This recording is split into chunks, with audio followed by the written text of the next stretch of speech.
Hey everyone, Amy here. I'm going to take you through some of the tools you're going to need to know in both Photoshop and Illustrator to be able to break down your characters so you can rig them in After Effects later. So we're going to start out here in Photoshop, and we're going to take a look at this example here. We have our hipster girl, and she's set up pretty much exactly like how you're going to find it in your assignment that's coming up. So you can see here we have all of these head pieces broken down, but then we get down here and oh, the body is one complete mess. So that's not going to work at all when we go to rig. We need to actually break this stuff up. So what we want to do is we actually want to come in and take all these pieces apart, right? So I'm going to focus on this arm right here, the shoulder joint, as an example of some of the tools you're going to use to do this. So we're going to start out using the pen tool here. I'm going to zoom in a little bit closer, and we're going to hit P for your pen tool, and what I want to do is I'm going to put a point right here at this intersection where these two little things meet, and I'm going to come up to right where this curve starts, because we can see this nice curve here. Sometimes you won't see it and you'll need to use your marker as a guide, but in this case we're lucky that this texture is giving us a good indication of where the shoulder's kind of going to hill over like this. So we'll put another anchor point here, and I'm going to pull this time, and I'm going to hold shift. So I'm basically making these little handlebars here, and you'll see what they do now when I actually come over here. You can see I've got a curve in my line. So I'm going to hold shift on this one also, and this is to keep my handles locked nice and parallel, which will give me a much nicer curve. So now we've got those 2 points down. And we really don't need to get too precise on this other side, because if you look, this checkered background, this is all just alpha, so blank data back here. So what we can do is just go all the way around and make sure we're just getting around this arm entirely, and that we don't take any pieces of this stuff. And we're going to come right back here, and that's our final point. So this is all one path now. So now we need to actually make sure this path stays preserved. So we're going to go up to Window and Paths. And I actually had paths up here in my Layers palette, but that's where you're going to find it if you don't have that pulled up. And we're going to double click on our work path, and I'm going to give it a name. So in this case, it's going to be left arm. And that's because this is actually the character's left arm, even though it's on our right. Alright, so now we've got our path, but you can see it's a little bit funky up here, and I might want to adjust this over a little bit too. So the nice thing about paths is that they are selections that retain their editability. Whereas if you're using something like a lasso tool, you really only get one shot to make this correct. So we need to edit this path now, and if I hit A, it's going to bring me to my path selection tool, which will select the entire path and move it, which is not quite what I want. So if I come over here, you can see I can hold this down, and then I can go to my direct selection tool. And that's the one that allows me to just pull certain points. So if I just select this little point here, I can now drag it over and just tighten that up a little bit. And the same thing up here, which I'm actually going to zoom in. And I'm going to get this a lot closer in. You can see I'm a little bit off here, so we'll just tuck that in. And then we'll grab this point here and just scooch that in a bit.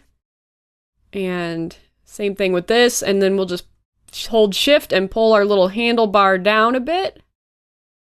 And you can see that fits pretty nicely along that curve there. Alright, so now that we've got this path actually made and tweaked to our liking, what we're going to do is make it a selection. So we're going to hit Command or Control on this little square here. And that's going to create our little marching ant guys for our selection. So now that that's selected, what I like to do in case I screw something up is I'm actually going to make a copy of this body first, and I'm just going to turn it off, bump it below here, and then just leave it alone. So what I'm going to do next with the selection made is I'm going to hit Command X, and that's going to cut the selection. And now I'm going to hit Command Shift V and Command-Shift-V actually does a paste in place instead of a normal paste. So if I undo that and I just hit Command-V, you can see it pastes it in the middle of the body, which is not what we want. So remember, Command-Shift-V, and it will paste it right back from where it originated. So now we have this arm separated off of the body. But you can see that this creates a new problem. We have this big old white space here where we need this background filled in and this shirt to carry over with all of this nice texture and stuff. So now let's address that. First, I'm going to name this really quick, though.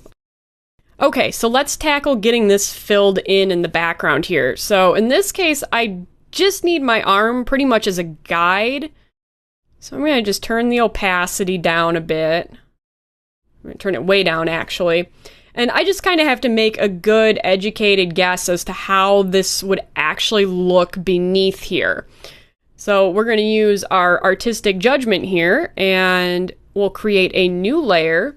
And this time, you can see these characters kind of have these nice angles to it. So instead of doing a pen path, I'm actually just going to use something different. We'll use our polygonal lasso tool. Not the regular lasso, this guy right here. The difference is this one is kind of like a scribbly tool where you can just make like a circle like that, and it's very nice and easy to get these kind of organic flowing lines. We don't want that in this case. We need something rigid. So we're going to select our polygon lasso tool, and we're going to come in and just let's get in here a little bit tighter so we can get really nice and accurate, because we only get one shot at this with these lasso tools. So we're going to come in and I'm going to hit right here, and I'm going to guess that it comes to about here, and I'm going to come up to here. And then we'll come down over, and we'll go to the end there. So now that we have that shape made with our polygon lasso tool, I'm going to make sure that my fill color just matches up to this background of the shirt. So we'll sample it right in about there. And we're going to make sure that we're on our new layer here. And I'm going to hit Alt-Delete, and that will fill it with the foreground color that we just selected. So we can get rid of that selection now. And you can see that we've got this nice angle here. But we do need to fill in this little bit of a round spot here. Let me get in real tight. So I'm just going to grab our trusty pen tool, and I'm going to come in and draw a nice quick little path here. Try and get it as round as possible to match that shoulder. I'm going to clean that up a little bit. All right, and then same procedure as before. We've got our work path, arm top, and command click to select that guy, and then Alt Delete, and now that's filled in. So we have this kind of rounded area for our joint, and we can hit Command D to deselect. So now we've got this kind of body shape for her so that when her arm moves, it'll look more natural. So we can actually come in and merge this now to the body. So what I want to do is I want to drag this below the body, and let me turn this arm off so we can see better what's going on here. So you can see that this is now below the body, and we have this red fill here. So what we're going to do is we're going to grab our body layer, and we're going to right click on this, and we are going to merge these layers. So now this is one piece. All right, now we have to address this texture stuff here. How do we get this texture looking good across here? Well, what we need to do is we need to get some of this stuff duplicated over here. The easiest way to do this is to use our clone stamp tool. This thing is very powerful in Photoshop. Over the years, this tool has continued to get better and better. So we're going to grab our clone stamp tool. And what I want to do is I want to come in and I want to probably grab some of this stuff. So to sample with the clone stamp tool, you're going to get a brush big enough, first of all. I actually kind of like this 46 pixel brush, because what I'm going to do is just brush over this, and I'm going to see if this looks good if I just take some more of this texture and bring it over here. I'm going to get a softer brush though, because this is a hard brush. So I want something a little bit softer of an edge, so it has a little more fall off to it. That way it'll blend a bit better. If we leave it 100% hard, it will just be a hard edge. which when we're trying to blend, we don't want. So let's try 50% here, and I'm going to hold down the Alt key, and you see this target comes up. So this target is where I'm going to be pulling my sample from. So let's say we want the center of our brush to be about there. So you can see now what's happening. You get an actual nice live preview of that texture and where it's pulling it from. And all you have to do is press down now, and it's going to bring that texture right over. So we need to be careful though, because if you see we're getting that kind of dark stuff there from this line, we don't want that over here just yet. So what we're going to do is we're just going to go up and sample again. We just got to move it around until we find that spot. And we can actually sample right off above here. And then we'll just keep going until we get all of this filled in all the way down.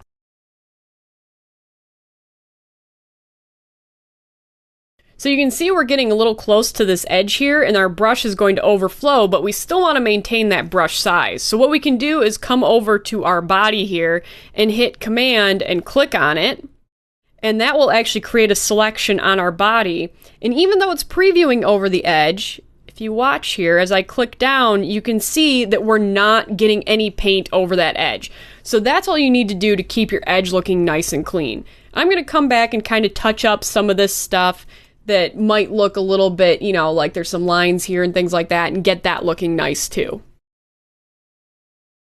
One of the things that we can do to get that edge looking nice is we can use our blur tool, and we can make this a little bit bigger, and we can kind of just come in and soften that hard edge there. We don't want to hit it too hard because we want to maintain the way the texture looks, but that's a way that you can kind of soften that blend there a little bit where you're getting any weird lines. And if we zoom back out, you can see we did a pretty good job getting that texture over. And then you would just want to repeat the same thing for this brown line here and this purple line so that it carries all the way across and looks really nice. Alright, so I'm going to show you another really neat thing that we can do with a tool in Photoshop, and this time we're going to use the liquefy effect. Now, this can be very powerful in certain circumstances. Morgan is actually going to show you a bonus lesson later on where he reshapes a whole mouth with this and really shows you the power of this tool. But for now, we're just kind of going to touch on this tool, and I'll show you one thing we can do with it. So we're going to use our left arm as an example, and I'm going to get my opacity turned back up again.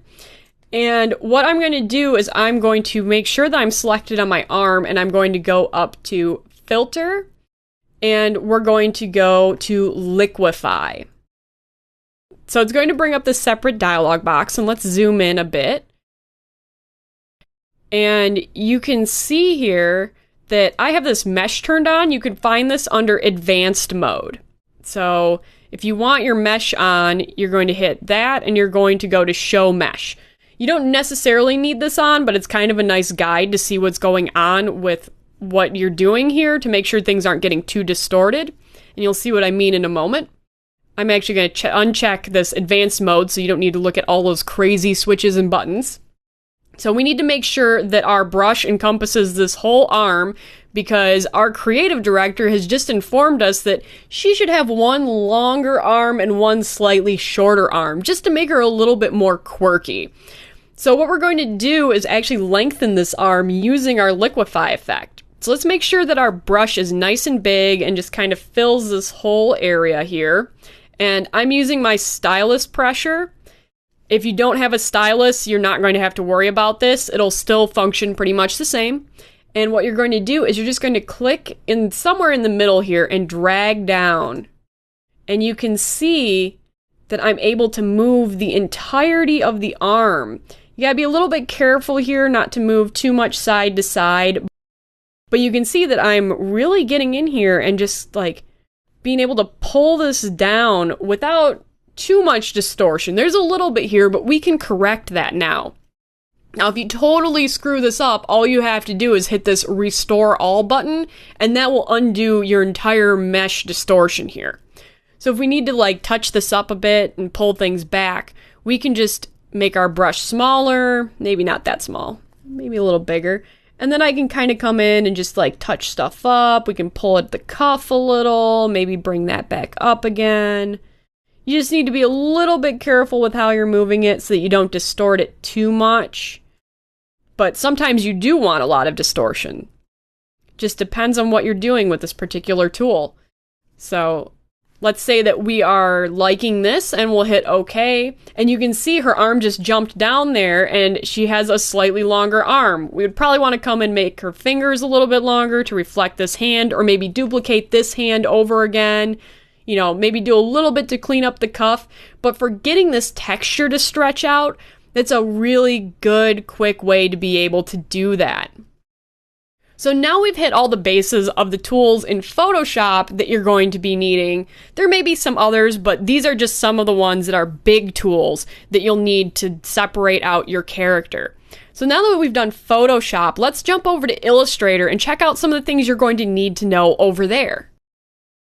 Alright, so now that we've tackled Photoshop, let's take a quick look at what we can do in Illustrator to get our characters separated for rigging. So Illustrator is quite different as far as how all of this stuff is built. It's a vector-based program, so as you can see, I have all of these paths here, and that's what's making up our actual character. Now, this right here is a top-level layer, and that's going to become very important to know in a couple minutes here, but we'll cycle back around to that. So if we look in our top-level layer here, you can see there's all these individual little paths that are not labeled very nicely right now. Each of those paths is over here, so if we just select like this guy, you can see that's his face. So what we need to do is we need to get a little bit more organized first of all. Now, we're going to actually group off some of this stuff just to start with so that this is a little bit neater over here, because none of this is actually like labeled right now. And that's just how Illustrator will bring in certain files. If it's an older file, if it's something that's like a stock image, which this guy is, this is probably close to how you're going to find it. So let's go through and actually make a couple of groups just to clean this up a little bit so we understand what's going on. So I'm just going to group off his head, and to do that, I'm just going to click and drag over this entire part here, but I'm going to be careful not to go too far in or I'll accidentally select this phone and the hand. So I'm just going to drag over that, and you can see I got a nice clean selection of all of this stuff. And I'm just going to hit Command G. And now I've got this group right here of the entire head. Now you can see that popped up his neck above his shirt, and that's because Illustrator is going to bump everything in that group up to wherever the highest path level was. So if his hair was all the way up here and his neck was down here, it just pulled it up to that level. So all we need to do to fix that is just drag it back down where below whatever we think the shirt is, which I guessed pretty well that time. I could also click out here and it would show me that that is indeed the shirt. Okay, so I also want to grab this tie here. So I'm going to zoom in a bit so I can get a good selection, because this is in a couple pieces. So we're going to hold Shift and that selects the other piece and group that. And I'm also going to take care of this coat really quick. Just this part of the coat, though. I don't want his arms in here, because we need to already start thinking about how this is going to be set up to rig. And I'm just going to group a couple more items here before we move on. Okay, so now I've got this pretty well grouped off into the parts that I would want to actually rig. That's what I'm trying to think of when I'm grouping, is what do I want to actually separate out for rigging? So I've got my shoes separated, I've got the pants separate, I've got the tie separate, and so on. So this is kind of like a basic lay of the land. I obviously still need to break up all these pieces to get joints in there, but this is a good start. So I'm actually going to come in now, and I'm going to go and release this thing into topmost layers.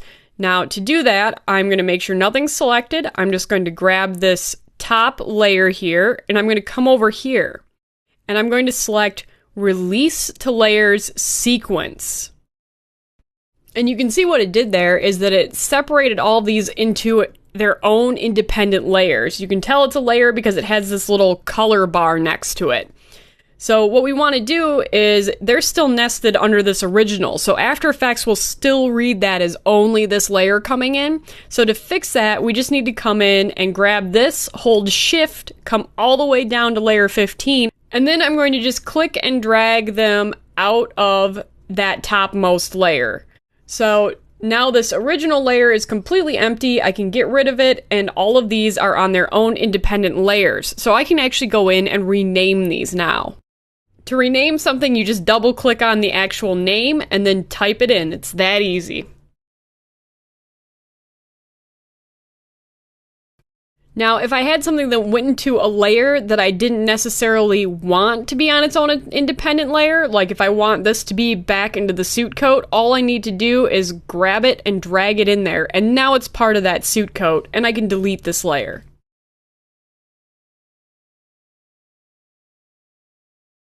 Okay, so now that I've got that all nice and renamed, now let's actually get in and start prepping this character properly. So I'm going to focus on this arm again, and you can see there's not a nice joint at the top. So what I need to do is grab our arm here, and I need to get something round at the top going on here. So I'm actually going to go into isolation mode with the arm. So I'm going to double click on it, and you can see that dims out the rest of the artwork. It also makes it so that I can no longer select anything but this. And you can see up here exactly where I am. This is like the isolation mode navigation up in this top corner. So I'm actually going to come in and I'm going to grab this anchor point here, and I'm going to modify this by moving that anchor point to start. So I'm just going to use the A key for my direct select, and I'm going to move this guy up to about here just to get this a little bit easier to put a circle on the top. And that looks pretty good. Now I'm actually going to put an ellipse in here so that I can make this nice round top point of the joint. And to make an ellipse, you're going to hit the L key, and then I'm actually going to use Alt to bring it out from the center and then Shift to constrain. And it's not perfect, but you know, I can move this around now and kind of get it into place. That's a little bit too big and a little too high, so we'll just keep moving it around until we get it into that nice sweet spot. Now what I can also do is I can just bring these parts of the paths in just a little bit. Kind of tuck them to that edge there. Oopsies. I grabbed the whole line. I just want my anchor point. Sometimes it gets a little bit fidgety. So let's just bring this guy kind of up against that edge, and that's not looking too bad. And we can clean that up in a second here. I'm just going to nudge it down just a little bit more, I think. And that's not too bad.